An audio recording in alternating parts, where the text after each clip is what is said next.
দর্শক, হামু ডেঙ্গু পরিস্থিতির খবর জানতে আমরা চলে যাচ্ছি ময়মনসিংহে। সেখানে রয়েছেন সহকর্মী মুস্তফা কামাল। মুস্তফা, ময়মনসিংহে হামু ডেঙ্গু পরিস্থিতি কেমন দেখছেন জানাবেন আমাদের। জি কেমন, ঠিক যেমনটি বলছিলেন, যেমনটি শুনছিলেন, আমি এই মুহূর্তে আছি ময়মনসিংহ মেডিকেল কলেজ হাসপাতালের ইমার্জেন্সির সামনে। প্রতিদিন প্রচুর রোগীর সমাগম হয় ময়মনসিংহ মেডিকেল কলেজ হাসপাতালে।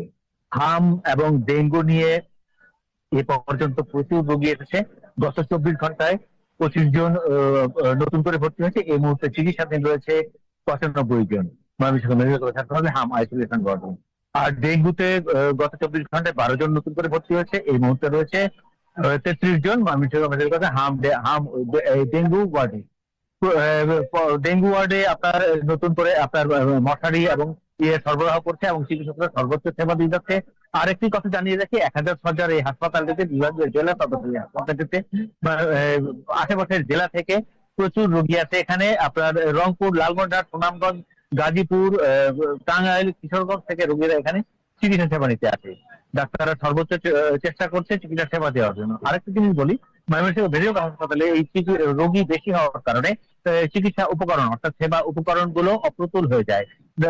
এখানে প্রশাসন অর্থাৎ ময়মনসিংহ মেডিকেল হাসপাতালের স্বাস্থ্য প্রশাসন তারা বারবার ঊর্ধ্বতন কর্তৃপক্ষের কাছে আবেদন জানিয়ে রাখছে এবং জানাচ্ছে, এবং যখন বরাদ্দ হয় সেই বরাদ্দ গুলো পর্যাপ্ত নয়। এই কারণে রোগীরাও মাঝে মধ্যে বাইরে থেকে ওষুধ কিনতে হচ্ছে এবং তাদের সেবা কিছুটা বিঘ্নিত হয়।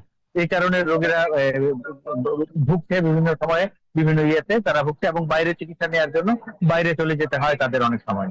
আর ডেঙ্গুর জন্য সচেতনতা বৃদ্ধির কথা ডাক্তাররা বলতে, এই আশেপাশের মশা যেখানে তৈরি হয়, পানি যেখানে জমে থাকে সেই জমা পানিগুলো জায়গা পরিষ্কার করার কথা বলছে এবং পরিষ্কার থাকলে সচেতনতা বৃদ্ধি হলে ডেঙ্গু এবং হাম থেকে রক্ষা পাওয়া সম্ভব বলে তারা জানিয়েছে।